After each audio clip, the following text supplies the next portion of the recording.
بسم اللہ الرحمن الرحیم۔ السلام علیکم۔ ٹرین میں میرے سامنے والی سیٹ پر بیٹھی ہوئی عورت پانی پینے کے لیے نیچے اتری تو ٹرین چل پڑی۔ اس کا معصوم بچہ رو رہا تھا۔ میں نے اسے چپکے سے سینے سے لگایا اور اس کے پاس بڑے تھیلے میں ہاتھ ڈالا کہ شاید دودھ کی بوتل موجود ہو، لیکن میرے ہاتھ میں جو چیز آئی اسے دیکھ کر میرے منہ سے چیخ نکل گئی، کیونکہ اس تھیلے میں انسپکٹر ولید کے کمرے میں دستک دے کر داخل ہوا۔ سامنے ہی وہ بیٹھے ہوئے تھے۔ اندر جاتے ہی میں نے انہیں سیلیوٹ کیا تھا، جبکہ وہ اپنی جگہ سے کھڑے ہوتے ہوئے بولے کہ پھر جوان تیار ہو اپنی نیو ڈیوٹی کے لیے۔ میں نے سر ہاں میں ہلایا تو آگے بڑھ کر انہوں نے مجھے گلے سے لگا لیا تھا۔ میرا ٹرانسفر لاہور ہو گیا تھا اور اب مجھے سفر کے لیے نکلنا تھا، مگر اس سے پہلے میں اپنے ساتھیوں سے ملاقات کرنے آیا تھا۔ ولید سر کے ساتھ میری زیادہ نہیں بنتی تھی، ہم دونوں کے درمیان ہمیشہ ہی جھگڑا رہتا تھا۔ ان کی سوچ مختلف تھی اور میری سوچ ان سے زیادہ الگ تھی۔ یہی وجہ تھی کہ ہم ایک ساتھ کام زیادہ تر وقت نہیں کر پاتے تھے اور مجبوراً مجھے ٹرانسفر کا لیٹر دینا پڑا تھا، جو قبول ہو گیا تھا۔ ان سے الگ ہوا تو وہ میری آنکھوں میں دیکھتے ہوئے بولے، امید کرتا ہوں آگے جا کر تم ترقی حاصل کرو گے۔ میں انہیں دیکھتے ہوئے بولا، میں بھی امید کرتا ہوں آپ کو جلد سمجھ آئے انصاف کس شے کا نام ہے۔ آپ جو کرتے ہیں اللہ آپ کو ہدایت دے اور آپ جلد اس برے کام کو چھوڑ دیں۔ میں جانتا تھا میں غلط الفاظ استعمال کر رہا ہوں، لیکن جب میں جا ہی رہا تھا تو انہیں سیکھ دینا میرا فرض تھا۔ میری بات سن کر وہ مسکرائے تھے اور بولے، تم میں بہت زہر ہے، خیر خدا حافظ۔ کون انصاف کرتا ہے اور کون نہیں کرتا یہ تو وقت نے طے کر دیا ہے۔ اگر میں انصاف نہیں کرتا تو آج میں یہاں نہ ہوتا۔ ان کی بات سن کر مجھے آگ لگ گئی تھی، مگر میں نے برداشت کیا تھا اور انہیں خدا حافظ بول کر کمرے سے نکل آیا تھا۔ میں مزید یہاں رہ کر اپنا خون نہیں جلانا چاہتا تھا۔ باہر آ کر میں نے اپنے باقی ساتھیوں کو اللہ حافظ بولا تھا اور سیدھا ٹرین اسٹیشن کی طرف بڑھ گیا تھا۔ دل عجیب ہو رہا تھا، اتنا وقت میں نے اس پولیس اسٹیشن میں کام کیا تھا، مگر اب صورتحال ایسی ہو گئی تھی کہ ہم کام ایک ساتھ نہیں کر سکتے تھے۔ ایک میان میں کبھی دو تلوار نہیں رہ پائی ہیں، اور ہمارا حال بھی کچھ ایسا ہی تھا۔ ایک لمبی مسافت طے کرنے کے بعد میں ریلوے اسٹیشن پہنچ گیا تھا اور خاموشی سے ایک طرف بیٹھ کر ٹرین کا انتظار کرنے لگا تھا۔ تقریباً 15 منٹ بعد اناؤنسمنٹ ہوئی تھی کہ میری ٹرین 3 نمبر پلیٹ فارم سے روانہ ہوگی۔ میں نے فوراً اپنا سامان اٹھایا تھا اور اس طرف بڑھ گیا تھا۔ میں اداس ضرور تھا، لیکن دل ہی دل میں خوش بھی تھا۔ لاہور میں میرا پورا خاندان موجود تھا، یعنی میں اب اپنے خاندان کے قریب ہوں گا۔ یہ سوچ میرے لیے بہت خوش کن تھی۔ تھوڑی ہی دیر میں اپنی جگہ تلاش کر کے بیٹھ گیا تھا۔ میرے ڈبے میں کوئی اور مسافر نہیں تھا، ابھی تک صرف میں اکیلا ہی بیٹھا ہوا تھا۔ ایک لڑکی اپنا بچہ لے کر میرے سامنے والی سیٹ پر بیٹھ گئی تھی۔ بچہ کافی چھوٹا لگ رہا تھا، تقریباً سال بھر کا، لیکن وہ بہت خوبصورت تھا۔ میں اس کو ہی دیکھ رہا تھا۔ ایک چھوٹے بچے کو دیکھ آپ کے لبوں پر قدرتی مسکراہٹ آ جاتی ہے۔ میرا حال بھی کچھ ایسا ہی تھا۔ چند لمحے بعد اس نے اپنے سوئے ہوئے بچے کو سیٹ پر لٹا دیا تھا اور مجھے دیکھتے ہوئے بولی، میں بس 5 منٹ میں پانی پی کر آ رہی ہوں، آپ میرے بچے کو دیکھ لینا۔ میں اسے منع کرنا چاہتا تھا کہ اس طرح کسی بھی اجنبی پر اپنے بچے کی ذمہ داری چھوڑ کر نہیں جانا چاہیے، لیکن وہ کافی تھکی ہوئی لگ رہی تھی۔ میں نے ہاں کہہ دیا تھا۔ کون سا میں اس کا بچہ لے کر بھاگتا؟ میں پولیس آفیسر تھا، وہ مجھ پر بھروسہ کر سکتی تھی۔ وہ اٹھ کر چلی گئی تھی اور میں ایک عجیب کشش کے زیر اثر اس بچے کے برابر میں جا کر بیٹھ گیا تھا۔ وقت دھیرے دھیرے گزرتا جا رہا تھا۔ اس عورت کو گئے ہوئے پورے 10 منٹ بیت گئے تھے۔ بچہ بھی کروٹ لے کر اب جاگنا شروع ہو گیا تھا۔ آخر وہ عورت کہاں رہ گئی تھی، کیونکہ ٹرین چلنے میں صرف 5 منٹ رہ گئے تھے۔ میں نے کھڑکی سے باہر جھانک کر دیکھا، مگر وہ مجھے دور دور تک نظر نہیں آ رہی تھی۔ لوگوں کی بھیڑ اتنی تھی کہ صرف سر نظر آ رہے تھے۔ میں کچھ سوچ کر اپنی جگہ سے کھڑا ہوا تھا، ارادہ ٹرین کے دروازے پر کھڑے ہو کر اس عورت کو دیکھنے کا تھا، لیکن اگلے ہی لمحے ٹرین چلنا شروع ہو گئی تھی۔ میں نے بچے کو فوراً گود میں لے لیا تھا، کیونکہ وہ نیند میں گر بھی سکتا تھا۔ میرے دل کی دھڑکن تیز ہو گئی تھی اور نظریں داخلی دروازے پر جمی ہوئی تھیں۔ ٹرین اب دھیرے دھیرے رفتار پکڑ رہی تھی اور اگلے ہی لمحے ٹرین اپنی رفتار پکڑ چکی تھی اور آگے بڑھ گئی تھی۔ اسٹیشن پیچھے چھوٹ گیا تھا، وہ عورت نہیں آئی تھی۔ بچہ اب بھی میری گود میں گہری نیند سو رہا تھا۔ میں فوراً کھڑا ہو گیا تھا، ارادہ ٹی ٹی کے پاس جانے کا تھا، لیکن اچانک بچہ نیند سے جاگ گیا تھا۔ ایک لمحے تک وہ میرا چہرہ دیکھتا رہا۔ جیسے ہی اسے چہرہ سمجھ نہیں آیا، وہ چیخ چیخ کر رونا شروع ہو گیا تھا۔ میں اب اسے گود میں لے کر بہلانے لگا تھا، مگر وہ بالکل بھی بہل نہیں رہا تھا اور چیخ چیخ کر رو رہا تھا۔ اس کی آنکھوں سے آنسو بل بھر رہے تھے، میری جان نکل گئی تھی۔ یہ سب کیا ہو رہا تھا مجھے بالکل سمجھ نہیں آ رہا تھا۔ میرے ساتھ والے ڈبے سے ایک عورت آئی تھی اور بولی، اس کی امی کہاں ہے؟ آپ اس کو دودھ دیں، شاید بھوک کی وجہ سے رو رہا ہے۔ اب میں اس کو کیا بتاتا کہ یہ عورت اپنا بچہ چھوڑ کر چلی گئی۔ شاید وہ جان بوجھ کر اپنا بچہ چھوڑ کر گئی تھی۔ میں نے اس عورت کو بستے میں دیکھنے کا اشارہ کیا تھا، مگر اسی لمحے اس کا شوہر آ گیا تھا اور اسے اپنے ساتھ لے گیا تھا۔ میں اب پریشانی سے اس عورت کے بستے کے پاس بیٹھ گیا تھا اور اس میں دودھ تلاش کرنے لگا تھا۔ اگلے ہی لمحے میرے ہاتھ میں ایک پرچہ آیا تھا، اس میں کچھ لکھا ہوا تھا۔ فی الحال میں نے اسے نکال کر اپنی شرٹ کے سامنے والی جیب میں ڈال لیا تھا اور ایک بار پھر دودھ اس میں تلاش کرنے لگا تھا۔ دودھ اب مل گیا تھا۔ میں نے فوراً بچے کو پلایا تو وہ اب چپ ہو گیا تھا اور مجھے خاموش ہو کر ٹکر ٹکر دیکھنے لگا تھا۔ میں نے اب اس خط کو پڑھنا شروع کیا تھا۔ اس میں لکھا ہوا تھا، میں بہت مجبور ہو کر یہ قدم اٹھا رہی ہوں، جس کے ہاتھ میں بھی میرا بچہ آئے، خدا کے لیے اس کو کسی دارالامان میں دے دینا، یا اگر تمہاری حیثیت ہے تو اسے گود لے کر اس کی پرورش کرنا۔ میں بہت مجبور ہوں، میں اس کی پرورش نہیں کر سکتی، مجھے معاف کر دو، خدا حافظ۔ جبکہ میرے قدموں تلے زمین نکل گئی تھی۔ یہ کیا تھا؟ مجھے کچھ سمجھ نہیں آ رہا تھا۔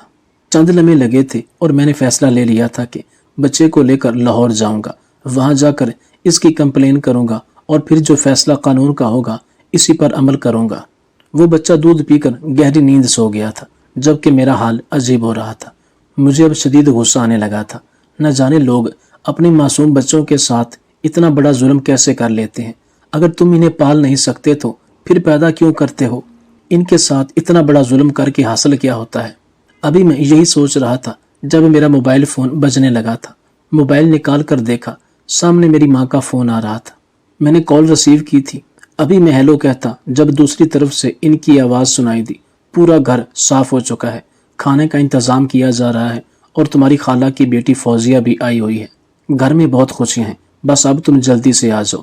ان کی بات سن کر میں نرمی سے بولا، امی میں بس ٹرین میں بیٹھ گیا ہوں، کچھ گھنٹوں بعد آپ کے سامنے موجود ہوں گا۔ وہ بولی، بس اپنا دماغ بنا کر آنا، تمہارے آتے ہی میں فوزیہ سے تمہاری منگنی کروں گی اور پھر شادی۔ بہت عرصہ رہ لیا تم نے اپنے خاندان سے دور، اب جب تمہاری شادی ہو جائے گی تو تم ہمیں چھوڑ کر نہیں جاؤ گے۔ ان کی بات سنتے ہی مجھے سانپ سونگھ گیا تھا۔ میں فوراً بولا، میں فوزیہ سے شادی نہیں کروں گا۔ کیا ہو گیا ہے آپ کو؟ آپ ایسا سوچ بھی کیسے سکتی ہیں؟ ہم دونوں کے مزاج بالکل الگ ہیں۔ وہ ایک آزاد خیال عورت ہے اور میں ایسی لڑکی نہیں چاہتا۔ مجھے ایک گھریلو لڑکی چاہیے۔ ہر انسان کی اپنی سوچ ہوتی ہے اور میں ایسی لڑکی کے ساتھ زندگی نہیں گزار سکتا۔ میری بات سن کر وہ بولی، تم چپ ہو جاؤ، جو فیصلہ میں لے چکی ہوں اس پر ہی تمہیں قائم رہنا ہوگا، ورنہ مجھ سے برا کوئی نہیں ہوگا۔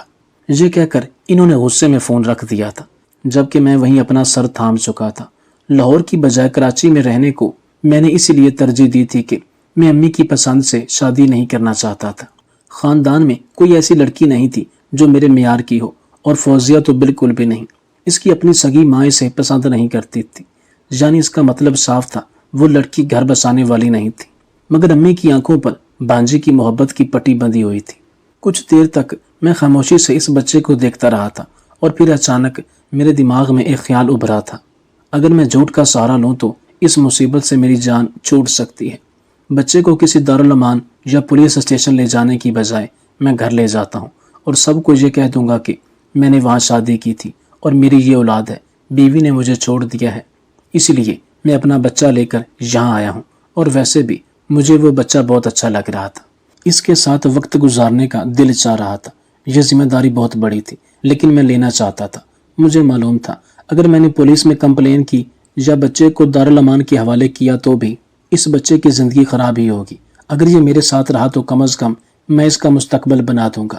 میں نے بیٹھے بیٹھے کچھ منٹ میں ہی فیصلہ کر لیا تھا۔ اس بات سے انجان کی قسمت میرے لیے کیسا فیصلہ لے چکی ہے۔ وقت دھیرے دھیرے گزرتا جا رہا تھا۔ 1 گھنٹے تک وہ بچہ سوتا رہا تھا اور پھر جاگ گیا تھا۔ اب میرے پاس دودھ بھی موجود نہیں تھا۔ میری ٹینشن بڑھ گئی تھی کیونکہ وہ بچہ اب رونا شروع ہو گیا تھا، شاید اس کو بھوک لگ رہی تھی۔ میں نے دوبارہ اس بیگ کو چھانا تو اس میں دودھ کا ڈبہ موجود تھا، لیکن اب پریشانی یہ تھی کہ مجھے دودھ بنانا نہیں آتا تھا۔ مجبوراً میں نے اس بچے کو گود میں لے لیا تھا۔ وہ شاید اب میری گود سے مانوس ہو چکا تھا، اسی لیے اب چپ ہو کر میری شکل دیکھ رہا تھا۔ میں نے دودھ لے کر اس ڈبے کی طرف قدم بڑھائے تھے جہاں سے وہ عورت آئی تھی۔ ڈبہ اس عورت کی طرف بڑھا کر میں نے بہت عاجزی سے درخواست کی تھی کہ مجھے دودھ بنانا نہیں آتا، بچے کی ماں پیچھے اسٹیشن پر رہ گئی ہے، کیا آپ میرے لیے دودھ بنا سکتی ہیں؟ میرا بچہ رو رہا ہے۔ شاید وہ بھی صورتحال سمجھ گئی تھی اور اس نے سر ہلا کر دودھ بنا دیا تھا۔ میں نے بچے کو دیا تو وہ خاموشی سے پینے لگا تھا۔ میں چاہتا تھا کہ وہ دوبارہ سو جائے، مگر اب ممکن نہیں تھا۔ اس کی نیند پوری ہو چکی تھی اور وہ اب اپنی ماں کو ایک بار پھر تلاش کر کے رونا شروع ہو گیا تھا۔ میں اسے اب اپنے موبائل میں کارٹون لگا کر دے چکا تھا۔ تھوڑی ہی دیر بعد وہ اس میں مگن ہو گیا تھا اور میں ایک بار پھر گہری سوچ میں ڈوب گیا تھا۔ بچے کے ساتھ میں ڈیوٹی کیسے کروں گا، کئی طرح کے خیال میرے دماغ میں آ رہے تھے، لیکن فوزیہ اور امی کی شادی کے دباؤ سے بچنے کے لیے یہ بچہ میرے لیے سب سے بڑی مدد تھی۔ لیکن پھر بھی مجھے کمپلین کرنی ہی پڑے گی۔ میرا اب دماغ تھوڑا بہت کام کر رہا تھا۔ پولیس میں کمپلین کر کے اس بچے کی کسٹڈی لے لوں گا۔ اگر کئی سال بعد اس کی ماں آئی تو مجھے بچہ دینا پڑے گا، اور اگر ایک دفعہ میں اس کے ساتھ اٹیچ ہو گیا تو اسے دینا مشکل ہو جائے گا۔ دماغ میں ایک کے بعد ایک خیال آئے جا رہا تھا۔ تقریباً آدھے گھنٹے اس نے کارٹون دیکھے تھے اور پھر دوبارہ رونا شروع ہو گیا تھا۔ میرا سر بھی درد کر رہا تھا۔ میرا ارادہ تھوڑی دیر آرام کرنے کا تھا، لیکن وہ بچہ مجھے ایک لمحہ بھی بیٹھنے نہیں دے رہا تھا۔ میں اب اسے لے کر دائیں بائیں چلنے لگا تھا۔ تھوڑی دیر بعد ہی وہ میرے ساتھ کھیلنے لگا تھا اور پھر بالکل مگن ہو گیا تھا۔ چھوٹا بچہ تھا، جلدی سب کچھ بھول کر اپنے لیے کھیل تلاش کر رہا تھا۔ تقریباً آدھا گھنٹہ وہ میرے ساتھ کھیلا تھا اور ایک بار پھر تھک کر نیند کی آغوش میں چلا گیا تھا۔ ویسے بھی بچے سفر میں سوتے ہیں، اس کا حال بھی کچھ ایسا ہی تھا۔ وقت دھیرے دھیرے گزرتا جا رہا تھا۔ اس درمیان میری اس عورت نے بہت مدد کی تھی۔ ہر بار میں اس کے پاس ہی گیا تھا دودھ بنوانے۔ میں شام 5 بجے ٹرین میں بیٹھا تھا اور اگلے دن کے 5 بجے ہی ٹرین سے اترا تھا۔ میرے پاس اب سامان کے ساتھ ایک اضافی بیگ اور ایک بچہ موجود تھا۔ مجھے لینے کے لیے میرا بڑا بھائی آیا تھا۔ مجھے دیکھتے ہی وہ فوراً میرے پاس بھاگ کر آیا تھا، مگر جیسے ہی وہ میرے گلے لگتا اس سے پہلے ہی وہ تھم گیا تھا اور حیرت سے بچے کو دیکھنے لگا تھا۔ میں خود آگے بڑھ کر اس کے گلے لگا تھا۔ وہ بولا، یہ بچہ کس کا ہے؟ اس کا پہلا سوال ہی یہ تھا۔ میں چند لمحے خاموش رہا اور پھر اسے دیکھتے ہوئے بولا، میرا بچہ ہے، یہ میرا بیٹا۔ جبکہ وہ چند لمحے مجھے دیکھتا رہا تھا اور پھر ہنستے ہوئے بولا، مذاق کر رہے ہو نا؟ تمہاری تو شادی ہی نہیں ہوئی، پھر بچہ کہاں سے آ گیا؟ اور اگر بچہ ہے تو پھر تمہاری بیوی کہاں پر ہے؟ میں نے سوچی سمجھی کہانی اس کو بھی سنائی تھی۔ میری بیوی مجھے چھوڑ چکی ہے اور بچے کی ذمہ داری میرے سر آئی ہے، اسی لیے میں نے ٹرانسفر کی گزارش کی تھی اور اتفاق دیکھو میرا ٹرانسفر کامیاب ہو گیا۔ میری بات سن کر وہ بولا، اماں تجھے مار دیں گی، تجھے پتہ بھی ہے تو بول کیا رہا ہے؟ جبکہ میں گہری سانس لے کر بولا، جو ہوگا اب دیکھا جائے گا۔ میں اپنا بچہ کہیں پھینک تو نہیں سکتا نا؟ میں جوان ہوں، شادی کی عمر ہو چکی ہے، مجھے شادی کی ضرورت محسوس ہو رہی تھی، اس لیے میں نے سادگی سے وہاں پر نکاح کر لیا۔ مجھے لگا تھا میری شادی کامیاب رہے گی، مگر نصیب کی بات تھی، ہماری شادی نہیں چل پائی۔ مگر بچہ اب ہے تو کیا، میں اسے پھینک تو نہیں سکتا، میری اولاد ہے، میرے وجود کا حصہ ہے۔ جبکہ وہ بولا، میں تو بس دعا ہی کر سکتا ہوں کہ اللہ تمہاری مدد کرے، کیونکہ اماں تو وہاں کچھ اور ہی خواب سجائے بیٹھی ہیں۔ خیر، گھر چلو پھر بات کرتے ہیں۔ ہم دونوں گاڑی میں بیٹھ کر گھر کی طرف روانہ ہو گئے تھے۔ مجھے معلوم تھا گھر پر پہنچنا اور وہاں کے معاملات ہینڈل کرنا آسان نہیں ہوگا، مگر فی الحال اس شادی جیسی مصیبت کو سر سے اتارنے کا ایک یہی بہترین حل تھا۔ راستے میں ایک دفعہ میرا دل کیا میں اپنے بھائی کو سچائی بتا دوں، لیکن جتنا وہ اماں کا چمچہ تھا مجھے ڈر تھا کہیں وہ جذبات میں آ کر سچ نہ بول دے۔ ایک لمبی مسافت طے کر کے ہم گھر پہنچ گئے تھے۔ ہم جیسے ہی گاڑی سے اترے، سامنے ہی میرے گھر کا دروازہ کھلا ہوا تھا۔ میری اماں سامنے کھڑی تھی، خاندان کی باقی خواتین، میرے باقی بہن بھائی سب کھڑے تھے، ہاتھوں میں ہار پھول لیے۔ میں نے گہری سانس لی تھی اور خود کو آنے والے وقت کے لیے تیار کر لیا تھا، خود کو تھپڑ کے لیے بھی تیار کر چکا تھا۔ میں جیسے ہی قریب پہنچا، اماں نے مجھے گلے لگا لیا تھا۔ میرا بچہ میرے بھائی کی گود میں تھا۔ دھیرے دھیرے میں سب سے ملا تھا، میرا بھائی بھی اندر آ چکا تھا۔ اب اماں کچھ کہتی ہوں اس سے پہلے ہی میں نے اپنے بیٹے کو گود میں لے لیا تھا اور ان کی طرف بڑھاتے ہوئے بولا، یہ میرا بیٹا ہے اذلان۔ مجھے اس بچے کا نام بھی نہیں پتا تھا، بر وقت میں نے اس کا نام سوچا تھا۔ میری بات سن کر اماں بولی، کیا بول رہے ہو؟ دماغ ٹھیک ہے تمہارا؟ فوزیہ بھی مجھے ہی دیکھ رہی تھی اور خاندان کی باقی لڑکیاں بھی۔ میں انہیں دیکھتے ہوئے سنجیدگی سے بولا، جی اماں، یہی سچ ہے، وہاں میں نے شادی کر لی تھی اور یہ میرا بیٹا ہے اماں بولی، ایک زور کا تھپڑ لگاؤں گی، ایسا مذاق مجھے بالکل پسند نہیں ہے، تم جانتے ہو نا میں نے تمہارے لیے کیا سوچا ہوا ہے۔ انہوں نے مجھے آنکھیں دکھا کر خاموش رہنے کا حکم دیا تھا، جبکہ میں سر نفی میں ہلا کر بولا، اماں اس میں غصہ کرنے کی کیا بات ہے؟ اب اگر میں کسی کو پسند کر کے شادی کر چکا ہوں اور میرا بچہ بھی ہو گیا ہے تو اب غصہ کیوں ہو رہی ہیں؟ میں مزید کچھ کہتا اس سے پہلے ہی فوزیہ گھر سے نکل گئی تھی۔ اماں اس کو پکار رہی تھی لیکن وہ نہیں ٹھہری تھی۔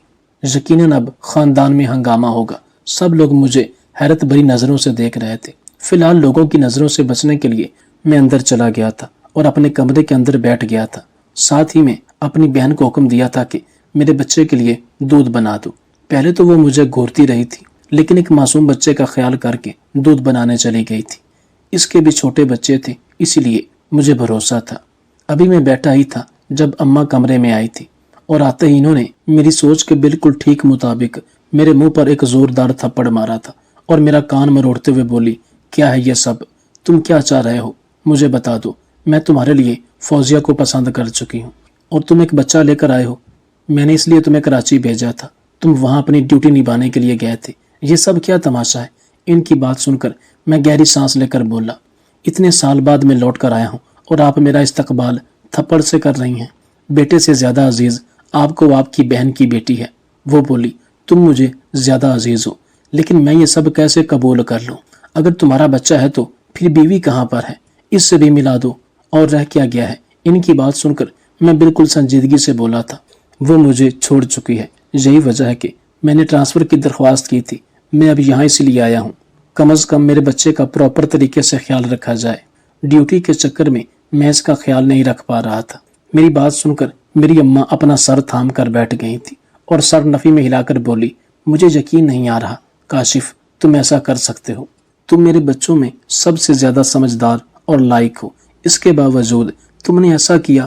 پورا خاندان تمہاری مثال دیتا ہے، سب کے سامنے میں ہمیشہ تمہاری تعریف کر کے خود کو بلند تر سمجھتی تھی، یہ تم نے کیا کر دیا؟ پورا خاندان باہر جمع ہے، ہر کوئی عجیب باتیں کر رہا ہے، میں کیا جواب دوں گی لوگوں کو؟ یہ کہتے ہی اماں رونے لگی تھی، جبکہ میں اپنے بچے کو بیڈ پر بٹھا کر ان کے قدموں میں بیٹھ گیا تھا اور نرمی سے بولا، اماں، ماں جو ہوتی ہے وہ اولاد کے لیے ایک سایہ دار چھت ہوتی ہے۔ اب اگر آپ کے بیٹے پر بات آئی ہے تو یہ آپ پر لازم ہے کہ آپ مجھے سب کی نظروں سے بچائیں۔ میں اپنے بچے کو نہیں چھوڑ سکتا، میں اسے بہت محبت کرتا ہوں۔ میری بات سن کر اماں نے پلٹ کر دیکھا اور پھر نرمی سے اذلان کے سر پر ہاتھ پھیرا تھا اور بولی، فی الحال تو تم آرام کرو اور اگر یہ جاگ جائے تو مجھے دے دینا، میں باقی مہمانوں کو سنبھالتی ہوں۔ کاشف، یہ تم نے اچھا نہیں کیا، یہ کہہ کر وہ چلی گئی تھی۔ یعنی وہ دھیرے دھیرے مان رہی تھی اور انہیں منانا بھی مشکل کام نہیں تھا۔ میری ماں تھی اور مجھ سے بہت پیار کرتی تھی۔ اب ٹینشن اصل تھانے کی تھی، وہاں پر مجھے کس طرح اپنی عرضی دینی ہے، میں اب یہی سوچ رہا تھا۔ تھوڑی ہی دیر گزری تھی، میری بہن دودھ لے کر آ گئی تھی۔ کافی دیر ہو گئی تھی، بچے نے کچھ بھی نہیں کھایا تھا، اسی لیے میں نے اسے زبردستی اٹھا کر دودھ پلایا اور پھر اسے اپنی بہن کے حوالے کر دیا تھا۔ وہ اسے لے کر باہر چلی گئی تھی اور میں گہری نیند سو گیا تھا۔ تقریباً 24 گھنٹے میں نے سفر کیا تھا اور اس 24 گھنٹے میں میری ایک دفعہ بھی آنکھ نہیں لگی تھی، کیونکہ وہ بچہ میری ذمہ داری تھا اور میں اسے بھول کر سو نہیں سکتا تھا۔ تقریباً 3 گھنٹے میں لگاتار سویا تھا اور پھر میری اماں نے آ کر مجھے جگا دیا تھا کہ وہ بچہ بالکل بھی قابو میں نہیں آ رہا ہے اور روئے جا رہا ہے۔ یہ سنتے ہی میں ہڑبڑا کر اٹھا تھا۔ ایک دم اٹھنے کی وجہ سے میرا پورا وجود کپ کپا رہا تھا، لیکن میں سب چیزوں کو نظر انداز کیے باہر آیا۔ لاؤنج میں ہی میری بہن اسے سنبھال کر ہلکان ہو رہی تھی۔ میں نے فوراً اس کو گود میں لیا تو میرے سینے سے لگتے ہی وہ خاموش ہو گیا تھا۔ اس کے اس انداز پر اچانک میری آنکھوں میں نمی آئی تھی۔ یہ احساس پہلی بار ہوا تھا۔ میں فوراً اسے اپنے کمرے میں لے آیا تھا۔ تھوڑی ہی دیر بعد وہ میری گود میں ہی سو گیا تھا۔ 2 دن خاموشی سے بیت گئے تھے اور تیسرے دن میں نے تھانے جا کر رپورٹ کرنا تھا، کیونکہ میری ڈیوٹی سٹارٹ ہو گئی تھی۔ میں نے ابھی تک تھانے میں اس بچے کو درج نہیں کروایا تھا اور نہ جانے کیوں مجھے بار بار ایسا لگ رہا تھا یہ میری غلطی ہے، آگے جا کر میرے لیے مشکل نہ ہو جائے، مگر اس بچے سے مجھے اتنا لگاؤ ہو گیا تھا کہ مجھ میں ہمت نہیں تھی اسے خود سے الگ کرنے کی۔ جس گھر میں میرا بھائی امی رہتے تھے وہاں کوئی بچہ نہیں تھا، کیونکہ میرے بھائی نے بھی ابھی شادی نہیں کی تھی۔ دن ہفتوں میں، ہفتے مہینوں میں تبدیل ہونا شروع ہوئے تھے اور دھیرے دھیرے وہ بچہ بڑا ہو رہا تھا۔ مجھے نہیں معلوم تھا اس کی سالگرہ کب آتی ہے۔ میں نے بس حساب لگا کر ایک دن مختص کر لیا تھا کہ اسی دن اس کی سالگرہ مناؤں گا۔ وقت اور تیزی سے گزرا تھا۔ میں نے اپنے قدم وہیں جما لیے تھے اور سوچ لیا تھا کہ اب ٹرانسفر کسی قیمت پر نہیں لوں گا اور آگے بھی درخواست کرتا رہوں گا کہ مجھے ٹرانسفر نہ دیا جائے، کیونکہ اب بچے کے ساتھ کسی اور شہر جانا میرے بس کی بات نہیں تھی۔ اماں کا ساتھ میرے لیے اب بے حد ضروری تھا۔ اماں مجھے اب دباؤ ڈالنا شروع ہو گئی تھی کہ تم شادی کر لو، مگر مجھے علم تھا کہ فوزیہ سے اب میری شادی نہیں ہوگی۔ جو بھی تھا، خالہ کبھی بھی اپنی کنواری بیٹی کی شادی مجھ جیسے شخص سے نہیں کریں گی، کیونکہ ان کی نظر میں شادی شدہ ایک بچے کا باپ تھا۔ میں نے امی کو اپنی طرف سے رضامندی دے دی تھی اور انہوں نے میرے لیے لڑکیاں تلاش کرنا شروع کر دی تھی۔ دن اور تیزی سے گزرے تھے اور ٹھیک 1 مہینے بعد امی نے میرے سر پر دھماکہ کیا تھا کہ تمہاری خالہ آج صبح آئی تھی اور انہوں نے فیصلہ کیا ہے کہ اپنی بیٹی کی شادی وہ تم سے کریں گی۔